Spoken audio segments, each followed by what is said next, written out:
Warm welcome to this lecture series on organizational behavior. We are in the third chapter, which is on personality. This is the third video on personality chapter. I'll very quickly summarize what happened in the previous lectures in this chapter. So we defined what is personality. We also looked at the key assumptions behind this idea of personality, in which primarily we discussed about two different sets of ideas which look at personality differently, which is nature versus nurture. So what contributes to personality? Is it nature, which is biological qualities, or is it nurture, which is the larger social or cultural environment? And we try to see the arguments for both the sides, and we understood that the truth lies somewhere in between, which means both nature and nurture interact together and influence the way personality is formed.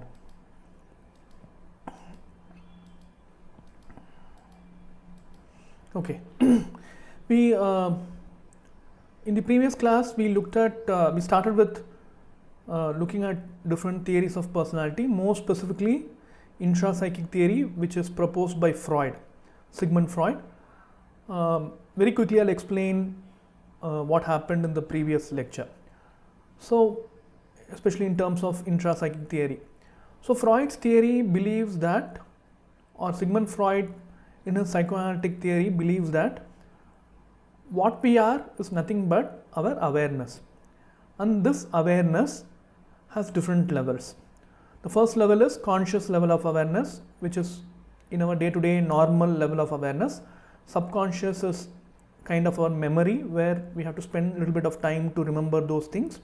Unconscious is buried, or the memories which are, or consciousness which is buried deep inside our mind.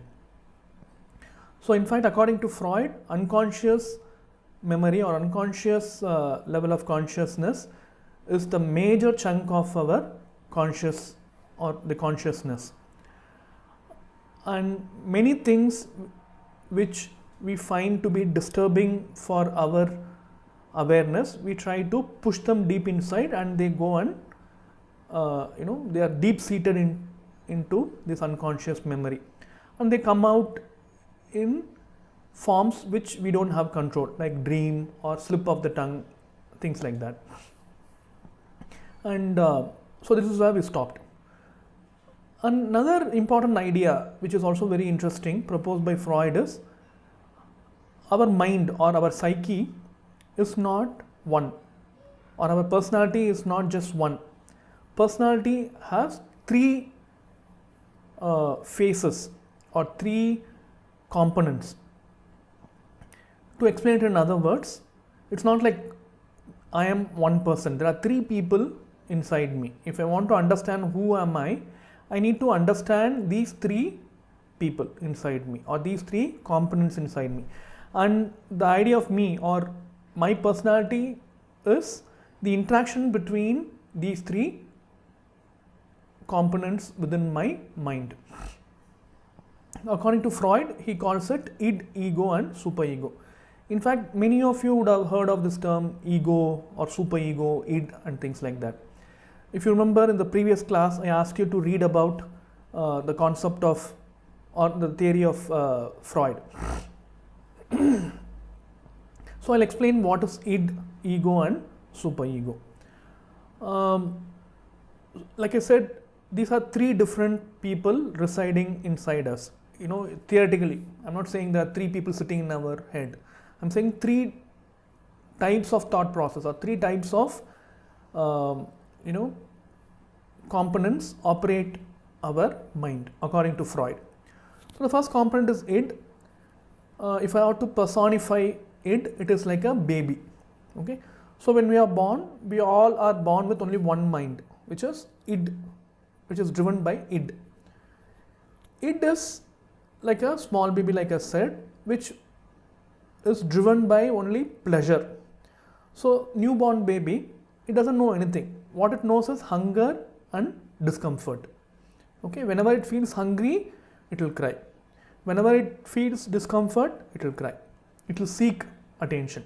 So the only form of communication is seeking attention through crying, and almost always it is for reducing a disturbance, either hunger or some other environmental disturbance. Maybe there is a noise, its stomach is hurting, things like that.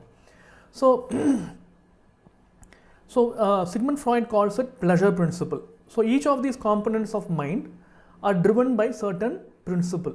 So it is driven by pleasure principle. So we all are born with this one mind, which is it. Later when we grow up, different minds emerge, or ego and superego emerge. So it is like a newborn baby.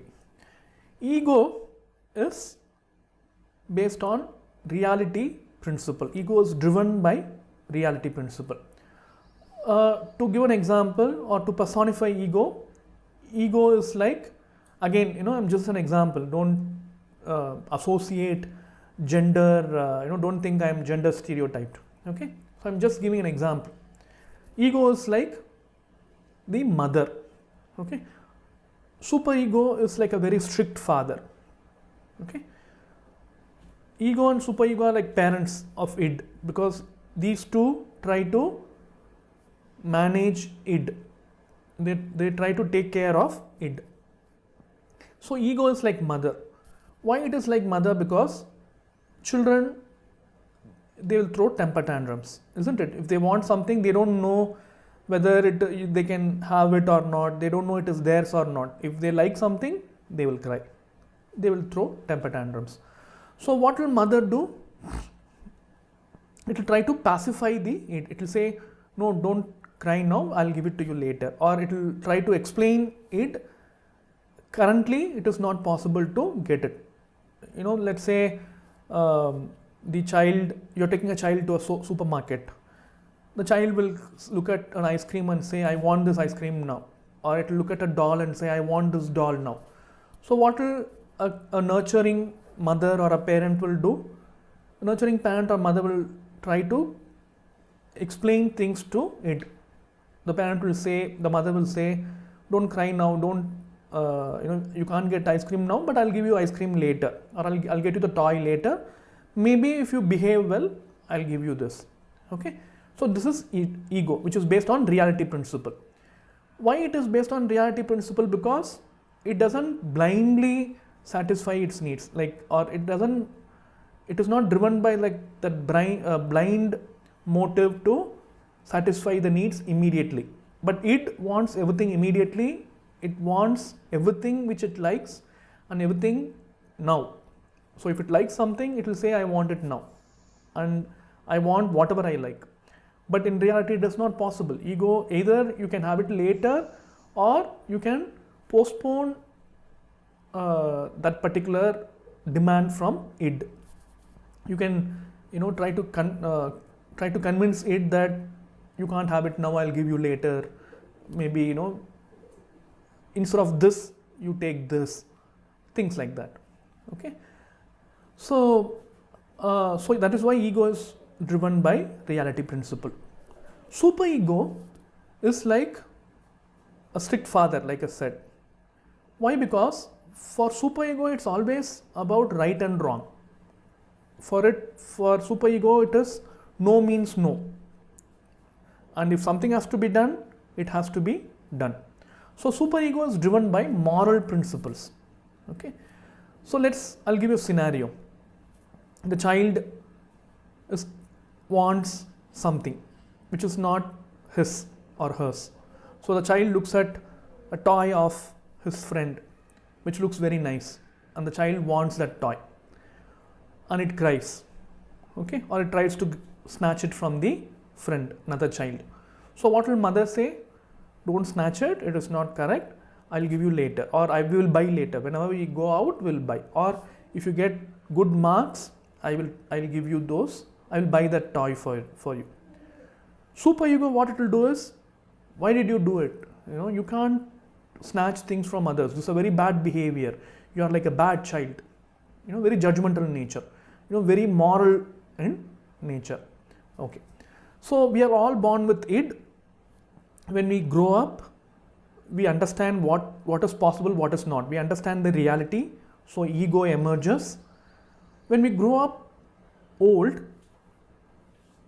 through our experiences from the society, through those cultural norms, we understand or we imbibe moral principles. So when id and ego are there, when superego is not there, let's say when you are like when you are in your young age, before 10 years, let's say, okay, you will know you cannot snatch things from others.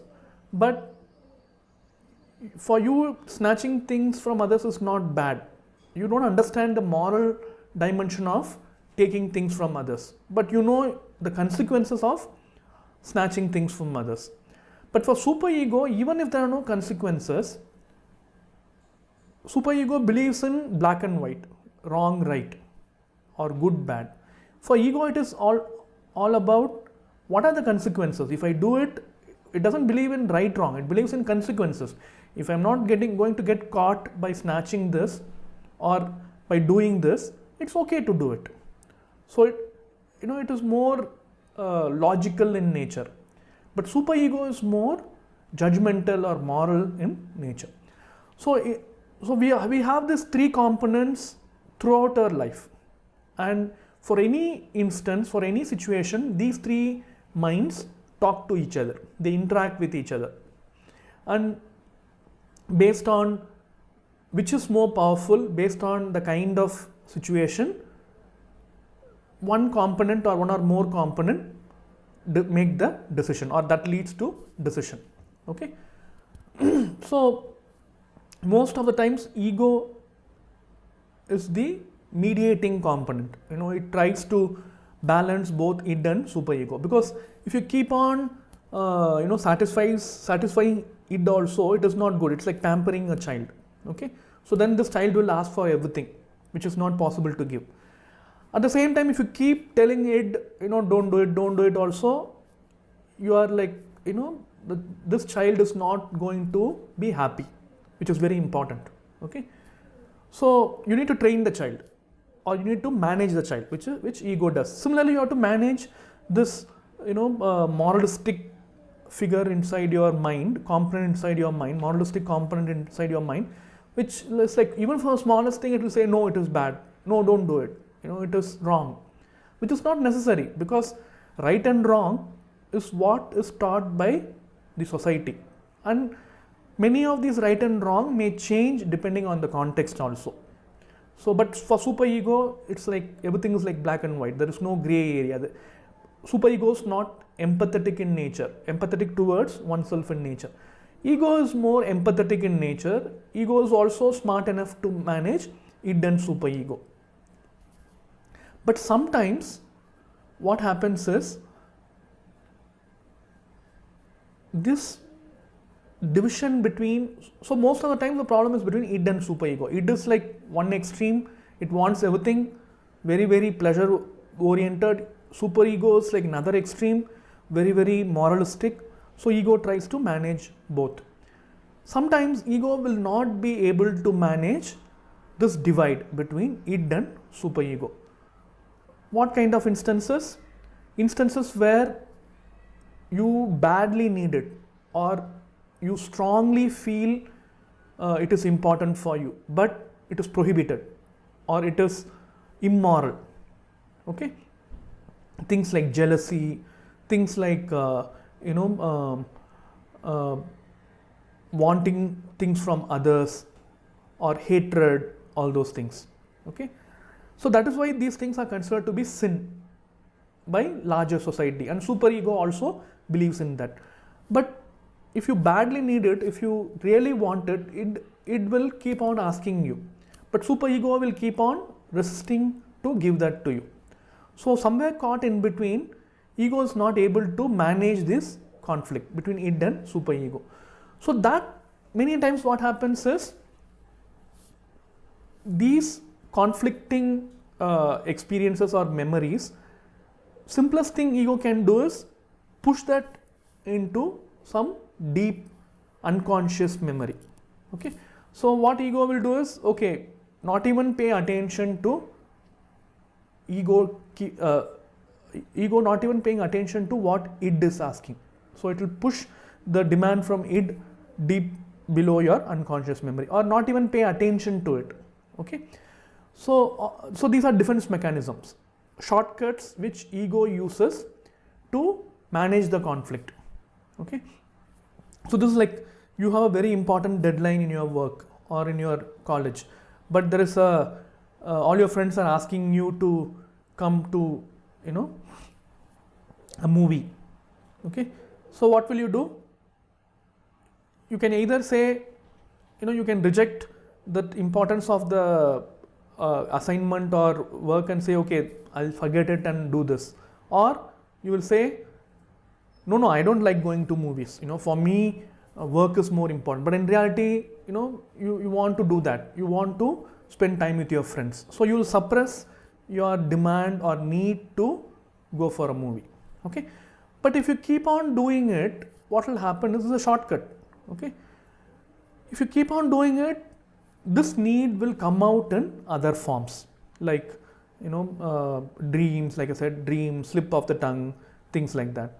Okay, there are many forms of defense mechanism. Suppression is one, which is where like you bury all that demands. Okay, there are many forms of defense mechanism. I don't want to get into details of it. I would request you to, you know, search more and read more. So this is how id, ego, superego interacts and leads to a certain kind of a behavior. Okay, how does this personality develop as individuals? So according to Freud, there are two important instincts which drive humans, which is like very biological in nature. One, which is pleasure seeking energy. So these are energies, two energies which drive our mind. So one energy is pleasure seeking energy. So Freud calls it eros. Okay, the drive to seek pleasure. There's another drive or another force, another energy which push our behavior is thanatos, which means death energy. So there is a pleasure energy, there is a death energy. Okay, life energy, death energy. So these two energies push or shape our behavior. These two interact with each other and decide our personality. Okay, so at every point Freud calls it psychosexual stages. So what happens is, when we grow up, in fact according to Freud, even before 3 years is over, our personality is shaped. Okay, so at every stage the child seeks pleasure from a particular body part. You know, the first stage is oral stage, where for the child all the pleasure comes from mouth by eating. Okay, so there are different stages depending on which part of the body. Okay, so initially it is mouth. So what happens is, when in each of those stages the child seeks, or the gratification happens from one body part. So for the child at that particular stage, it should get enough satisfaction on that particular body part. You know, let's say oral stage, the major pleasure comes from food, which is mother's milk. So according to Freud, if the child is not satisfied enough through mother's milk, it will get stagnated at that level. Okay, similarly in other levels also. So I would request you to go and read more about psychosexual stages of development by Freud. So at each of the stages, if it is satisfied, the child moves to the next level. If let's say if at one stage the child's satisfaction is not complete, or the growth is, or the gratification is not complete, the growth stagnates. Freud calls it fixation. So let's say if oral stage the child doesn't get enough gratification, it is orally fixed. Its personality is orally fixed, which means people of oral fixation, or people with oral fixation, they tend to be of certain type. Okay. So this is like Freud's work, like I said, talks a lot about this eros and thanatos. In fact, there's a lot of criticism about Freud work because it gives too much importance to sex as a driving force. Okay. So Freud uses another analogy, which is tip of the iceberg. So according to Freud, conscious memory is like very, very less, or conscious memory is visible only to a very small extent. Or in other words, in our mind, conscious memory is a very small part of our mind. Preconscious or subconscious or unconscious, in fact, contributes a large part of our thought process, which we may not be aware. So many of our thinking, behaving, feeling, all those things are driven by unconscious memory, things which we suppressed inside. Okay, and many of it we don't have control over it. So one best way to uncover unconscious memory is facing the reality. So not considering something as taboo and pushing it down. So that is what Freud in his therapy does. He used to use this technique called hypnotherapy, where he'll make people get into this hypnotic trance and try to take out all the unconscious information and try to tell them, see, this is what you're buried deep inside. You need to accept this is what is as reality, and you have to handle it properly. So this is what is psychoanalytic therapy talks about, taking out all the unconscious things and putting it in front of people and try to make them handle it in a better way.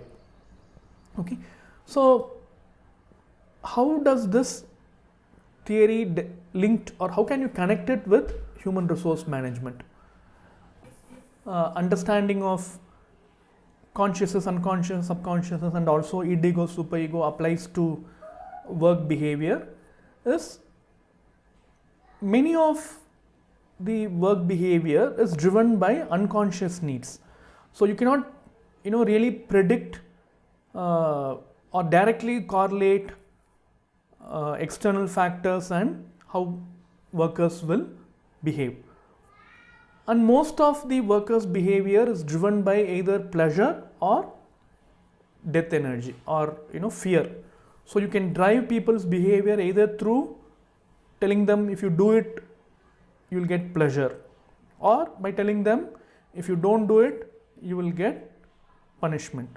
Okay, so again we can link it with the next theory, which is on learning theory, but mostly to use Freud's theory, it's about workers' behavior, or any behavior in workplace is driven by either pleasure principle, which is seeking pleasure, or avoiding pain, which is death. Okay, or destructive energy. In fact, Freud also says destructive energy also helps people to perform, in terms of using that aggression as a way to perform well in work. Okay, so one important aspect of Freud's work is aggression and competitiveness. So if people can use, workers can use that aggressive energy, death energy, in a positive way, they can show competitiveness.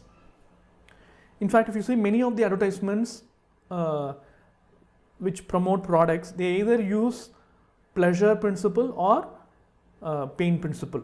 For example, let's say if it's a toothpaste advertisement, you will say, they will mention that if you use our toothpaste, some advertisements will say if you use our toothpaste, everybody will like you.